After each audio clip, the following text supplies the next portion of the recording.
People get ready, for the train is coming. Don't need no baggage, you just get on board. All you need is faith to hear the diesel humming. Don't need no ticket, you just thank the Lord.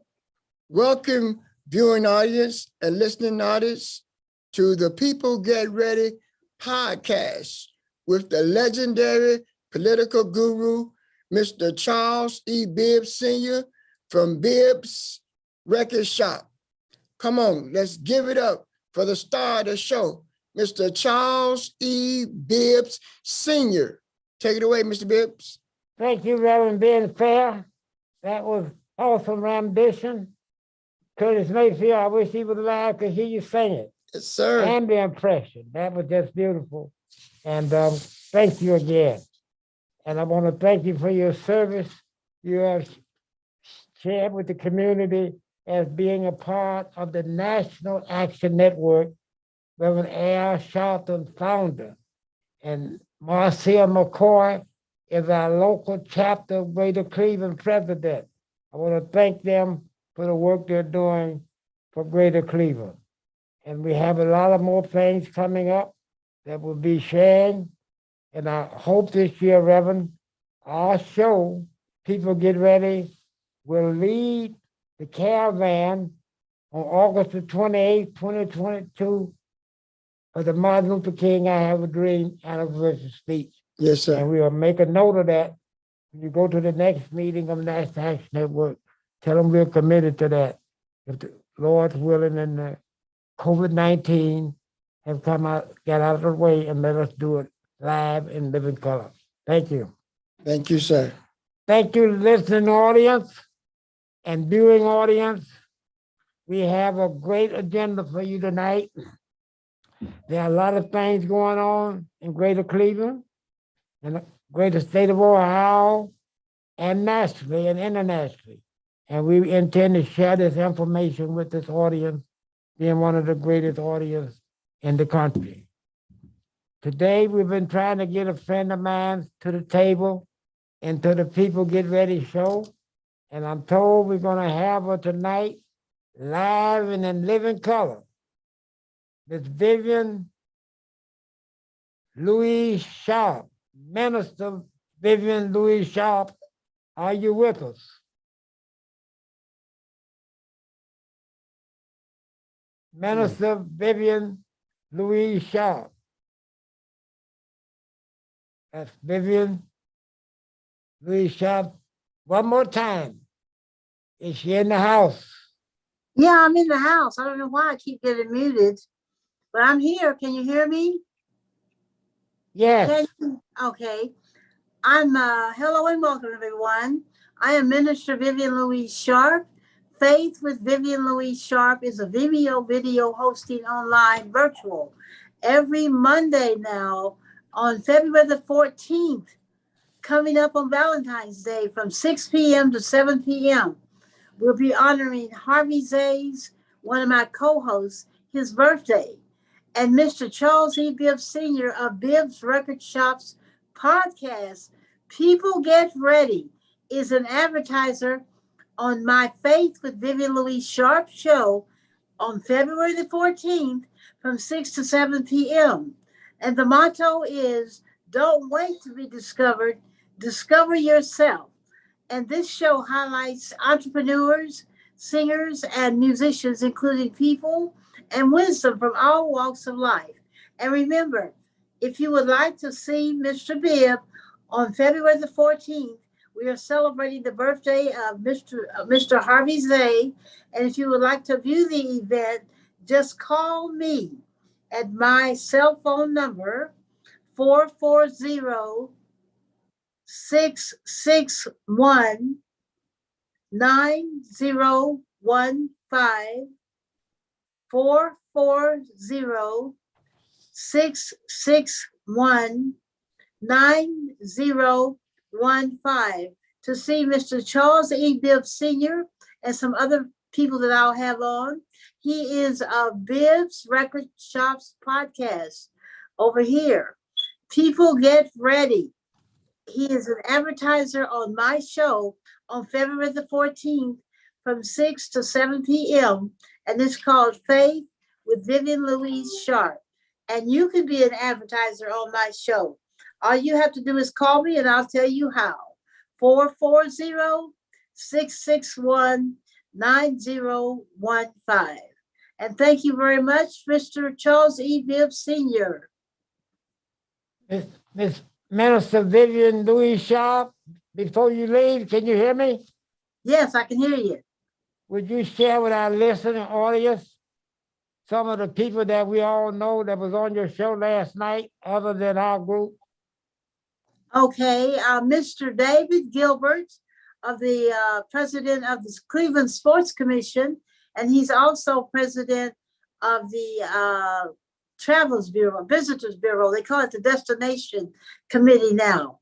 And then we had some other people on there from Rachel Abernethy was one of my co-hosts. Harvey Zay was one of my co-hosts. And the other young lady was Patricia Who is Coral. Harvey Zay? Harvey Zay is the now out of business, defunct. What was it? The Wave. Yeah, I can't remember the call letters, but it was the Wave. 107.3, I believe it was. He is a legendary radio announcer, and with a voice that kills the crowd. Harvey Zay, and it'll be his birthday on February the 14th. And we're going to be celebrating and honoring him as one of my co-hosts. So he'll be there too, with Mr. Bibb and the other people that will be on. We'll have about 11 Let me ask people. you a question. Was Bishop Larry Macon on your show? He was on the first show in October. Yes, Larry Macon of Mount Zion Church of Oakwood Village. And I am one of the, what do you call me, with the interns that they're using with the civil rights. I am one of the commissioners with the United Pastors in Mission Civil Rights Program. And Mr. Harvey, not Harvey, but Macon is going to send one of the interns from the Civil Rights Commission. They'll be there with us too.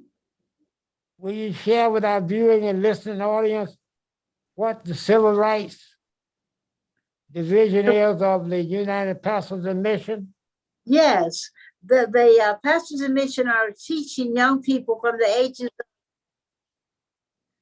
ages of 25 to 50. Yes, they're teaching all the people how to learn about civil rights and how to keep, let me take this thing off my face here. Okay, they're teaching the young people about the civil rights movement, which was in the past, because the young people do not know what the world had to go through because they were younger. And they're going to graduate and they'll get a certificate, and it'll be again coming up soon, because I think they had the last class about a half of a month ago. And Dr. Macon is spearheading this movement for civil rights too, they call it, movement with young people. Minister Vivian Louise Sharp, we have some young people viewing and listening this evening. Would you give us a phone number if they're interested, how to get in touch? Okay, they'll have to call me because I'm using my cell phone and I got the number on there. Call me and I'll give you the number for Dr. Macon. 440. Give us a phone number, please. Yeah, I'm giving it to you now. Can you hear me? Yes. Okay. 440-661-9015. 440-661-9015. And I'll answer directly, and I will use the number for you to call them directly at Mount Zion office, and you'll be talking to Amanda or Sheila at the church when they are there. All right. Thank you very kindly. It's been nice talking to you. and we'll see you again next week. Thank you very much. I appreciate All it. right. All right. At this time, we're waiting to hear from Dr. Charles Martland, formerly of Cleveland Clinic Hospital, now at Metro. He's going to update us on what's going on in the African American community with COVID-19. And he has a new book out. I want him to share that information with us also. So thank Dr. you. Charles Martland. Thank you for having me on your program. It's a real honor. So yeah, there's a lot going on in the Black community that we need to talk about. I mean, front and center is the COVID-19 pandemic, which we've all suffered through over the past 2 years. We're now in our third year of the pandemic, and it's waxed, it's waned, but ultimately it's affected, it's burdened African American communities more so than any other community in the nation. And there are a variety of reasons as to why African Americans have disproportionately been burdened. A lot of it has to do with what we call the social determinants of health. The Black community has a higher incidence of what we call healthcare disparities, chronic disease states such as diabetes, high blood pressure, heart disease, kidney disease, cancers. All of these conditions work to lower our immune systems. And so when whether it's influenza or the COVID virus comes along, we are more susceptible to it. The other reason is because because of what we call social determinants of health, the plight in which we find ourselves as a Black community. We live in more impoverished areas. A lot of us, we don't have the ability to work from home. We don't have jobs that allow us to stay at home and social distance. A lot of us live in high density populated areas that make it more difficult again to social distance. A lot of it has to do with where we live. We live in food deserts. We don't have the same nutrition that other communities necessarily have. All of this works against us and predisposes us to this pandemic and the next pandemic, whenever it is, God forbid. The other thing is a lot of us have not, in the Black community, we have lower rates of being vaccinated with one of the three the vaccinations out there for COVID, the Johnson & Johnson, Pfizer, and Moderna. And one of the reasons we have more vaccine hesitancy in our community is related to historical distrust that many of us have developed, and rightfully so. I mean, I'll admit that, because of some egregious actions that have been committed against the Black community at the hands of medical researchers, medical investigators. The Tuskegee syphilis experiment comes to mind. And even though that is something that happened in the past, it's been passed down. It's in our collective memories, and we have been taught in many situations not to trust doctors, medical researchers, and this vaccine was developed so quickly, and so many of us believe that maybe corners were cut when this vaccine was developed. But as a physician, I actually am here to say that I believe in the vaccines. I've received the vaccine. I've gotten my booster. I think the vaccine is a way in which we can protect ourselves, our families, against developing serious diseases, disease infection from the COVID-19 virus.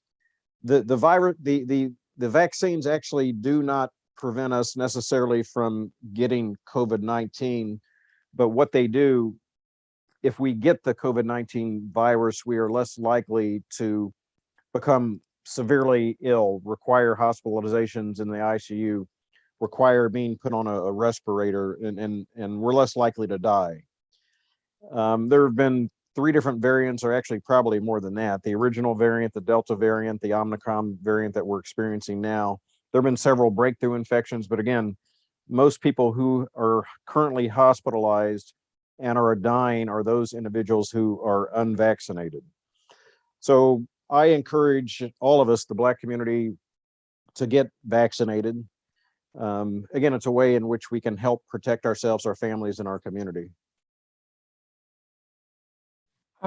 Thank you, Doc, but we want to spend a little more time with you if you can. Yes. What is the percentage of African Americans that have been vaccinated, 1, 2, and have their booster shot? Do you So have any idea?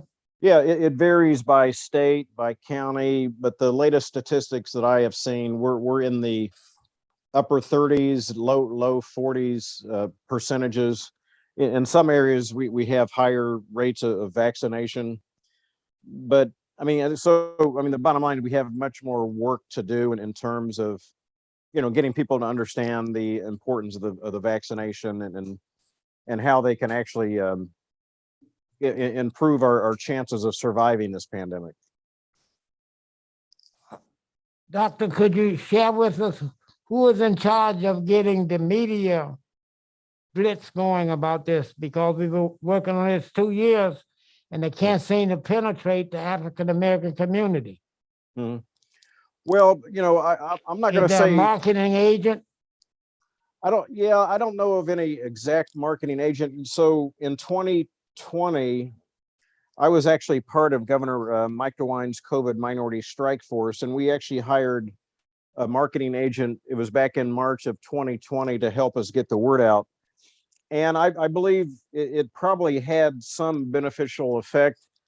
I mean, we don't know what effect there would have been had nobody been talking about this. And so I know there have been a number of us, going out and interacting with the community, the community and the media, trying to spread the word. But and a lot of the vaccine hesitancy basically varies according also by different age groups.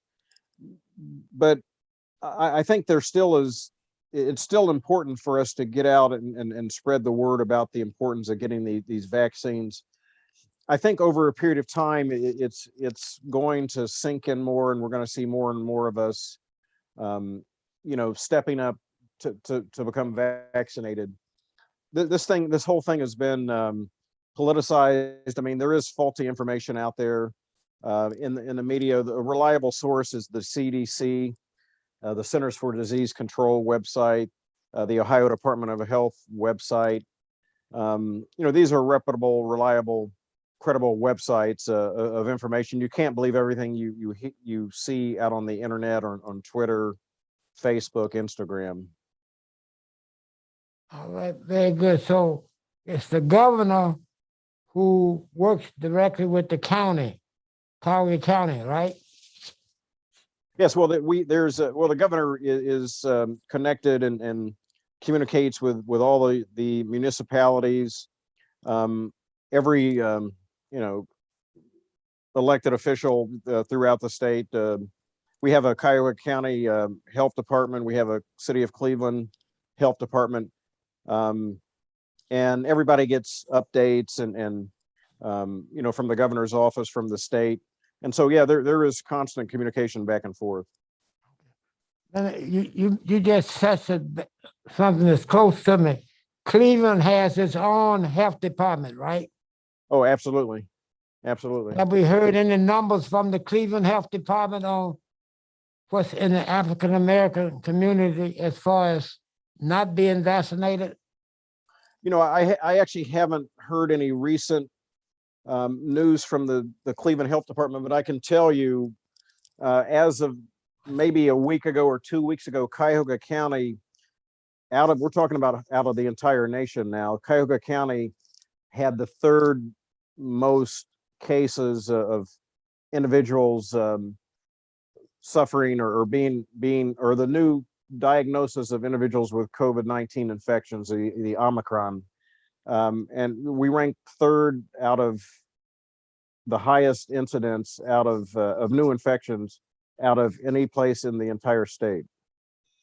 There is a trend, if you look at the overall trends, and if you look on a map, it's color coded in terms of the severity. The cases in Ohio are actually on the decline, which is good. but I just recently heard that the CDC announced that there may be a new variant that they're looking at also.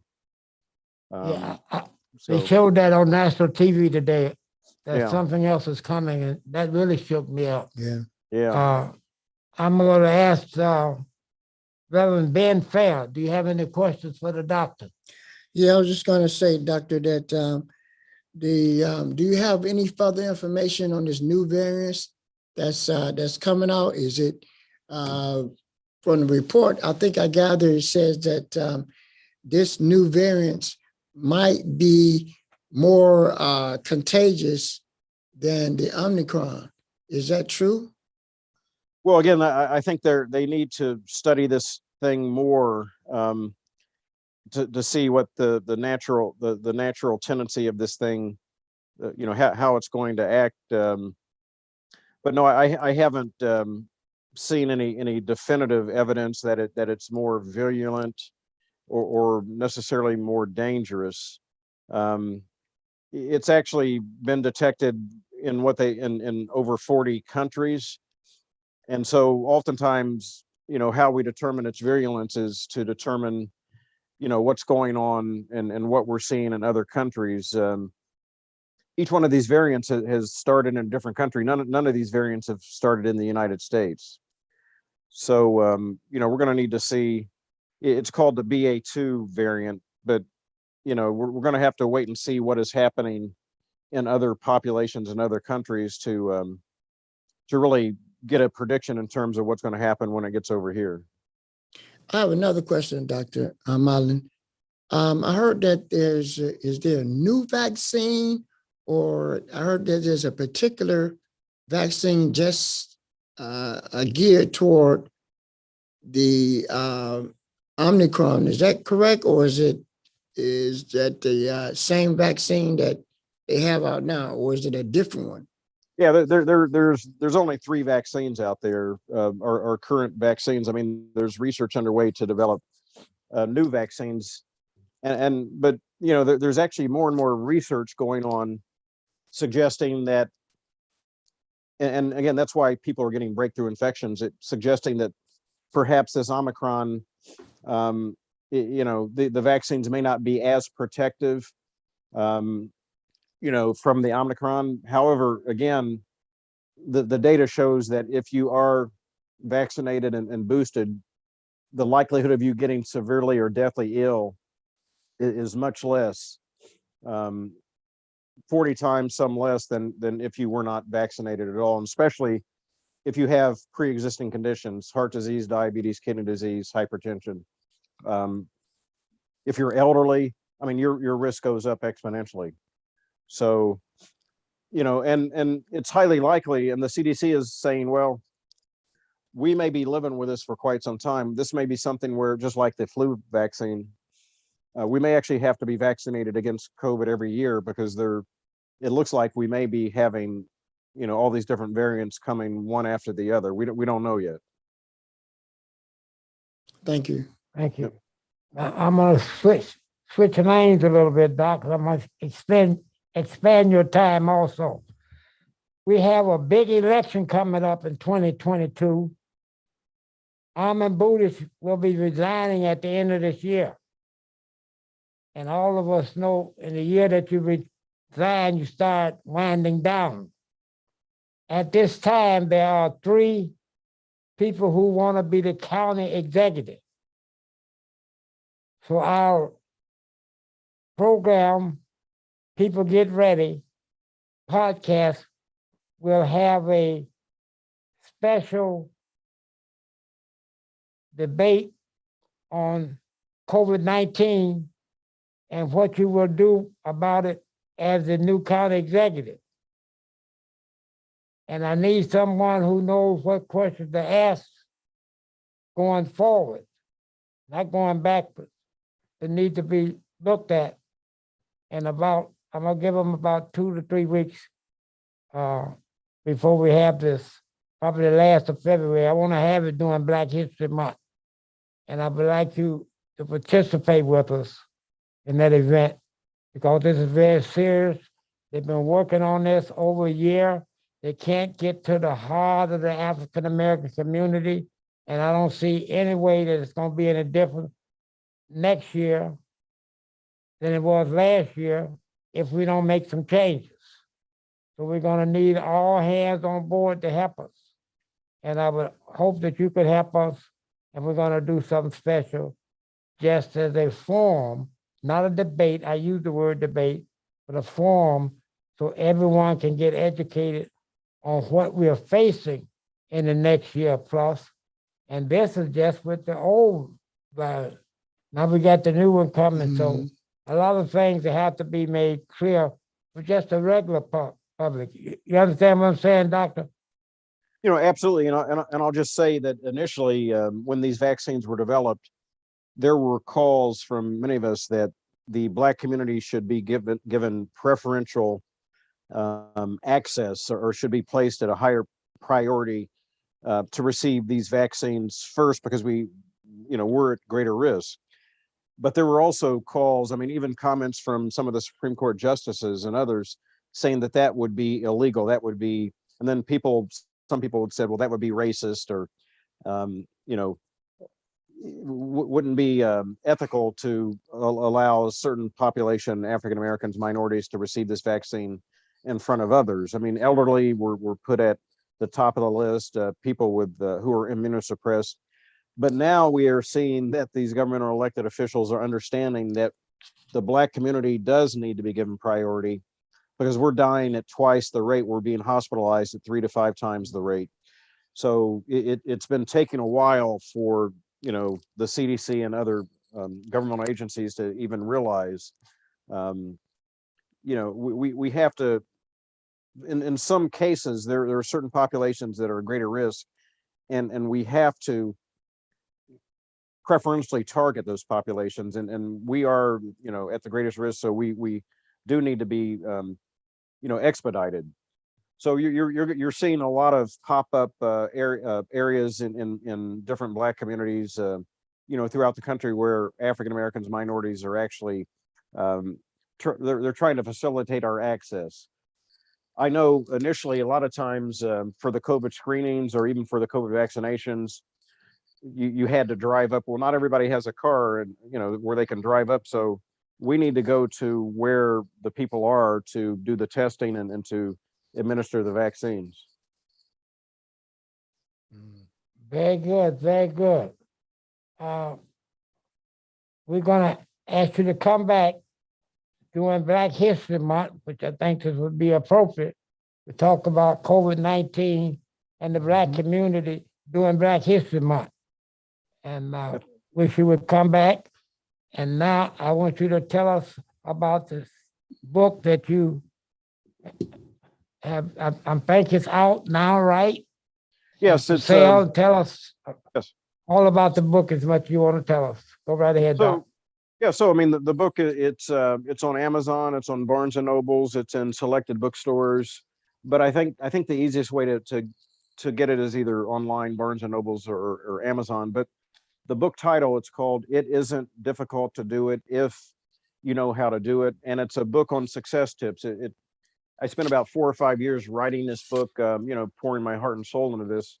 The book is based on lessons I learned growing up from my parents, my grandparents, my family, my community, my church, and certain lessons I learned on my success journey in becoming a kidney transplant surgeon and a urologist, that I want to give back to the younger generation. I want to give it back to anybody, regardless of age, but especially students, anyone who desires to achieve their goals in life. And so the book is filled with all of these, probably hundreds of thousands of success tips.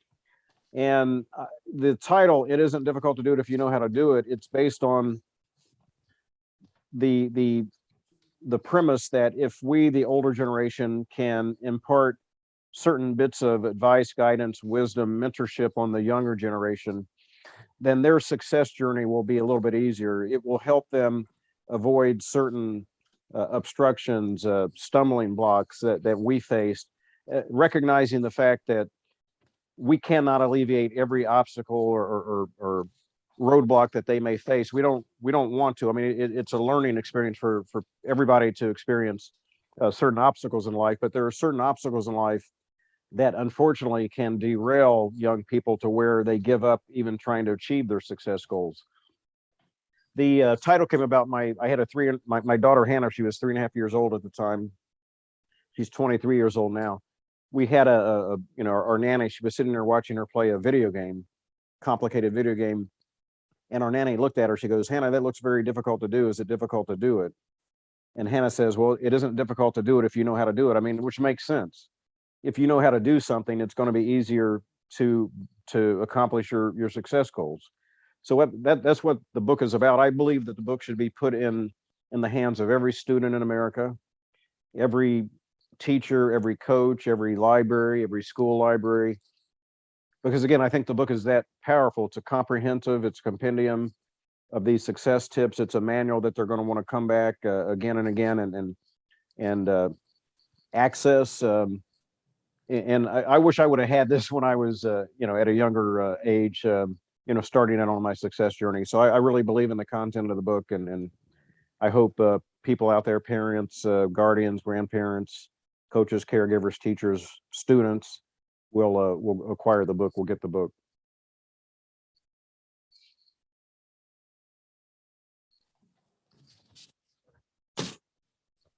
Okay.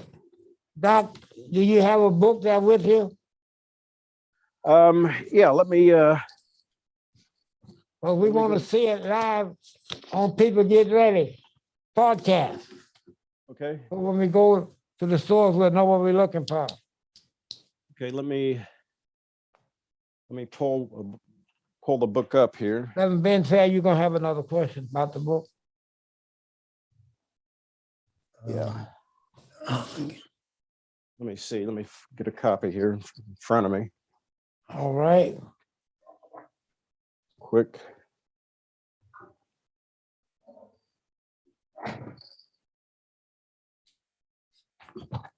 Next after the doctor. So this is the book right here. Okay. And I always, they should have put a better looking guy on the cover of the book. So, all right. but that's the best I could do, so. That'll hold. That's good, Doc. Very nice. Okay. Very nice. All right, thank you. Reverend Ben Fair, did you have anything to say about the book? Yeah, Dr. Marlin, could you just give a little background on your family in the book? I know your dad is in there, and your mom is in there, and your children are in there, and just give a little background on where you grew up at and how you got started. Yeah, so I grew up in the 60s and 70s in a small town named Newcastle, Indiana. 18,000 population. I think it's still probably about 18,000. It's about 40 miles east of Indianapolis. But what I'll say about its location, it's also about 30 miles from, at that time, the home of the Grand Wizard. And I don't know that everybody knows what the Grand Wizard is or was. But growing up in that area was very challenging. So the Grand Wizard, again, at the time, was the national head of the KKK.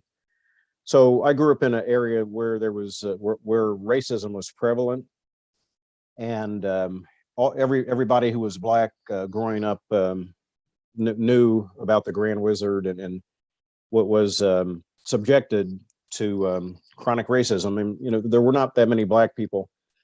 I'm actually the first male from my family to graduate high school. And that's not because my father would not have been able to graduate. He actually left high school to go into the Navy during World War II when he was in 11th grade.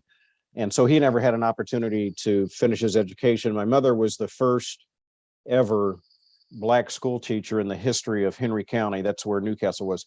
I mean, get that, in the history of the entire county, she was the first Black school teacher. She was an elementary school teacher. And, long story short, both my parents stressed the importance that we acquire our education so that we would have a better quality of life. growing up.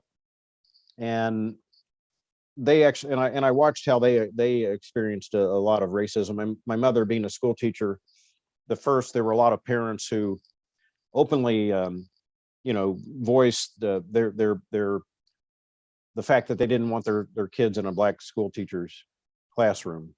I witnessed that when I was 14 years old. My father had a job. He was the park superintendent. He had actually helped the white mayor get elected, and in return, the mayor gave him a job as park superintendent. That didn't sit well with a lot of the people who had to report and work under my dad. So when I was 14 years old, they actually stole his car and drove it to the center of the park where he was a supervisor, and they set it on fire. So I experienced a lot of that. I used to sleep at the floor of our living room door when I was 14 years old with a shotgun, because these guys would drive by our house, honk, making a lot of noise, 2 o'clock in the morning. So again, the long story short, that actually just formulated the fact that I see myself and looking how my dad looked out for the black community. He always said, nobody cares about black men. It's your responsibility to use your education to give back to the community. So that's why I do what I do. It was an imperative placed upon me by my father that it's my responsibility to use my medical education to serve the black community, because not many people have been as fortunate as I've been to receive a medical school education. So that's the basis why I started this Minority Men's Health Center, Minority Men's Health Fair at Cleveland Clinic. Thursday, April the 28th, we're going to start our first annual Minority Men's Health Fair at Metro Health Medical Center, 5 p.m. to 8:30 p.m., 3 simultaneous locations. Registration is already open, pre-registration. Just go online, www.metrohealth.org/MMHF for Minority Men's Health Fair. The registration is open, free health screenings, head to toe. There's no reason not to be there. So, I'm proud to do what I do. I'm proud of the volunteers who step up to help serve the community. But again, that's just a little bit about, where I grew up, how I grew up, and how it's really influenced my life over the years. Thank you, Dr. Thank you, Martin. Doc. But Thanks. before you leave, I want you Yes. to repeat that men's health fair. I was fortunate enough to be, when you came to us many, many years ago, over the Mount Sinai Baptist Church. I was part of the ministers group when we met, and you introduced that you were going to do this. Yes. And look here, in 2022, you're still doing it. And I want to congratulate you. You probably remember that. We were over at Reverend Matthew's church, and you came and told us we had to do this to help save the lives of so many black men. Yes, sir. Now, would you give us that date again when you're having the fair for 2022 and the So, yeah. location? No, proud, and one of the reasons why the men showed up is because you, the ministry, the trusted ministry, actually endorsed and supported and actually vetted what we were going to do. So you are the watchdogs on behalf of the community as well. So I thank you for that. So it's going to be Thursday, April the 28th. It's going to be between the hours of 5 p.m. and 8:30 p.m. 3 separate simultaneous Metro Health locations: Metro Health main campus, Cleveland Heights campus, and our Broadway campus. www.metrohealth.org/MMHF. Thank you very kindly, and it's been nice working with you. And the event that we have planned for Black History Month will tie right into that, because it'll be before your event at the 3 locations, and we're going to take the whole program that day. Yes, Thank you very sir. much. Now, that's going to be wonderful. So as soon as I figure out which, we're going to be on Tuesday starting February. As soon as I find out what day we're going to do it, I'll get in touch with you so we can see if we can get on your schedule. Okay, I appreciate it, sir. Thank you. All right, thank you. All right, bye. All right.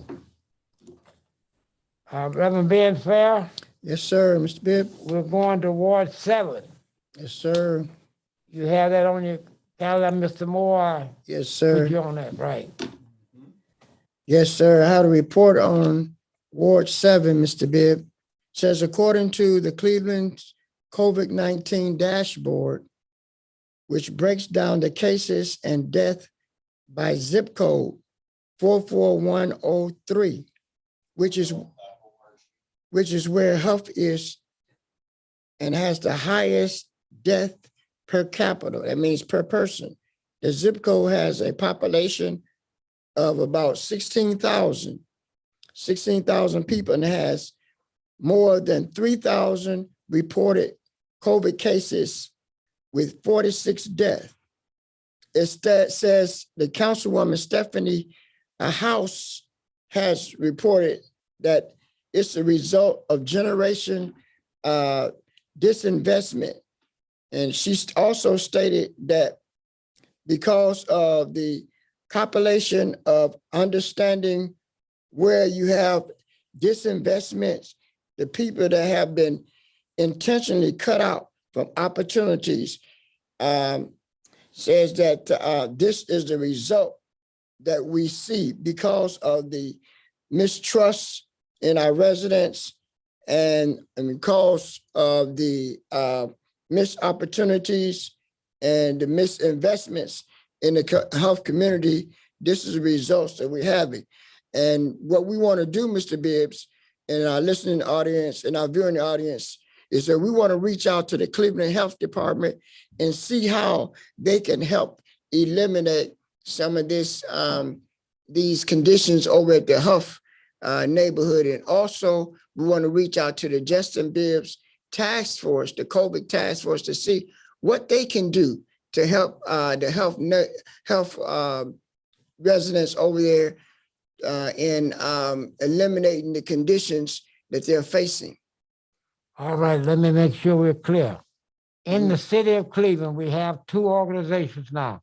We have the health department that Dr. Martin just told us about. Correct. And we want to find out what are they doing. This report's been out about three weeks or maybe a month.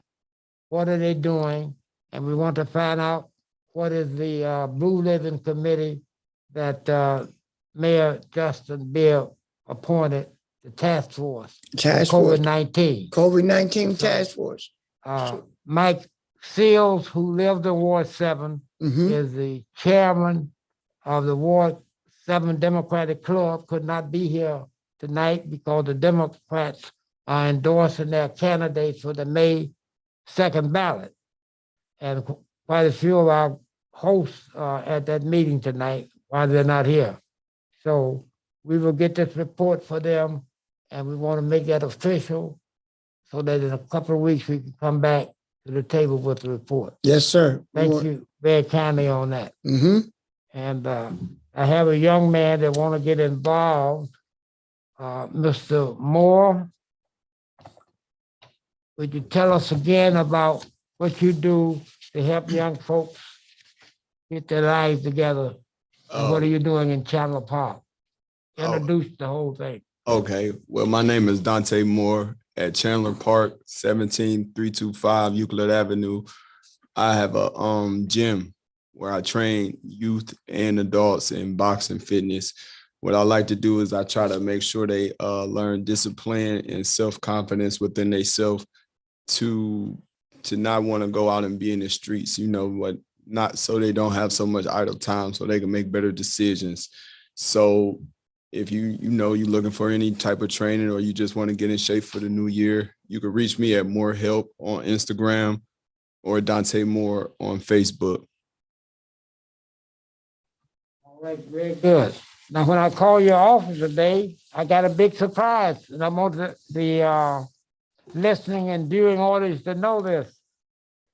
You told me, what were you doing when I called your office? I was at the training some kids. Yeah. And you told me exactly you were training a young lady. Tell me how that go. How does that go?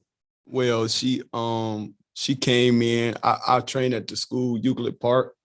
I also train kids up at Euclid Park, the middle school right up here on Cliffview, right off Cliffview, at the after school program called the All Stars, in partnership with a good friend of mine from 216.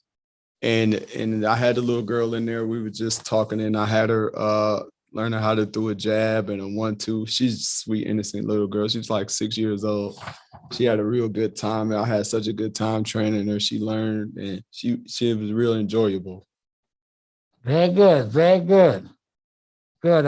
I wanted you to share that with the listening and viewing audience because there are people out here who are trying to help instead of complaining and not supporting the youth. And we have to have the support of people like you, Mr. Moore, and I'm proud of you. And we're going to bring you into our operation, have you work close with us. Thank you. Reverend Ben Fair, Yes, sir. I'm going to have you report on the Ohio Supreme Court at this time, what they're doing, and what's the latest information we have from the Ohio Supreme Court on the redistricting. All right. As you know, Mr. Bibb, the Ohio Supreme Court struck down the GOP state and House Senate maps, stating they are unconstitutional, gerrymandered in a 4-3 decision on January the 12th, sending the map back to the drawing board. And they had 10 days. The commission, which is made up of 7 members, 5 Republicans and 2 Democrats. The map was sent back to be redrawn up. And they did redraw the map up and sent it back to the Supreme Court on Saturday. And we're waiting for a decision on the Supreme Court as of now. And also the Ohio Supreme Court, Justice Maureen O'Connor was once again a key vote in the 4-3 decision to reject the map, which could have given the Republicans as much as 2-3 advantage in a state that voted for President Barack Obama. And they came back with the decision saying that they violated the voters approved in 2018, which prevented a map that unduly favored one party or its incumbent. So that map, they have 30 days to come back with a report. So we're waiting for the Supreme Court to rule on the congressional map as well. Okay. Now, former National Attorney General under President Obama, Eric Holder group met last night, and they put in a complaint, and then the Republicans have until Friday to answer the complaint about the new map. So next when we meet, we'll have another report, what has happened going forward from this Friday. Mm-hmm. They have Friday to answer the complaint on the second map. Yes, sir. So watch the Supreme Court and what happens down there. Okay? All right, we're looking Thank for you. that report. Thank you.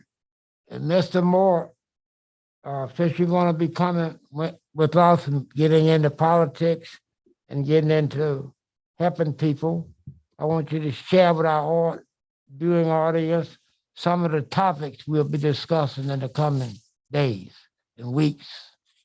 Okay. Well, first, we're going to be talking about the Ohio State juvenile prison sex scandal that was published in an article December 1st.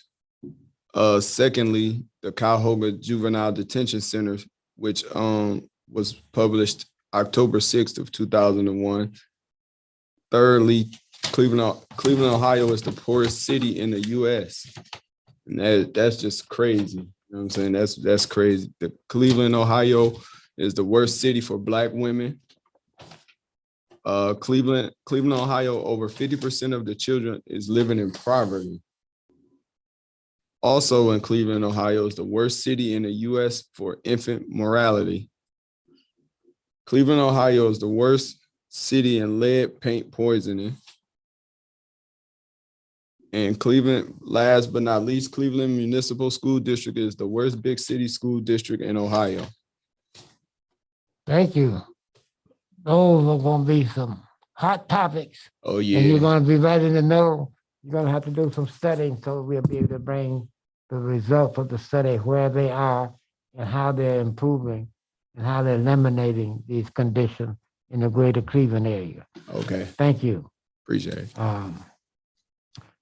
Reverend Ben Fair, before I go to the great debate, do you have the list of candidates on any of the levels, Yes, I do, Mr. Bibb. county, state, or federal?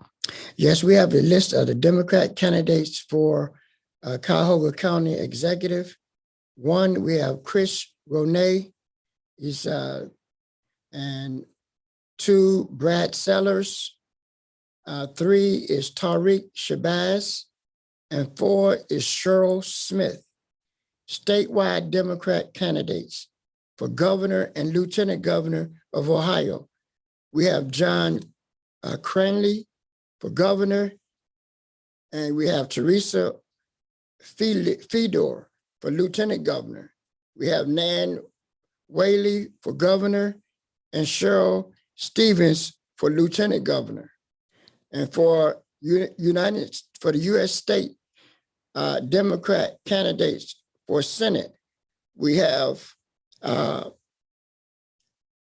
Morgan Hopper, Tim Ryan, Demar Sheffrey, Rick Taylor, and for Attorney General, we have Jeff Grossman from Palmer, the state Senate, state rep. Those are all the candidates we have for statewide and countywide. Okay. Do you have any candidates for the 11th congressional district? For the 11th congressional district, yes, we have Chantel Brown and Nina Turner. Okay. Do you have the article out of the Cleveland.com on Nina Turner? No, we don't have it. All right. Very good. Good job. Now that you one candidate was given as running for the county executive, have withdrawn from the campaign. He took out his petitions. He's still on the Board of Elections file. The mayor of Warrensville, Brad Sellers, has withdrawn. Yes. Okay.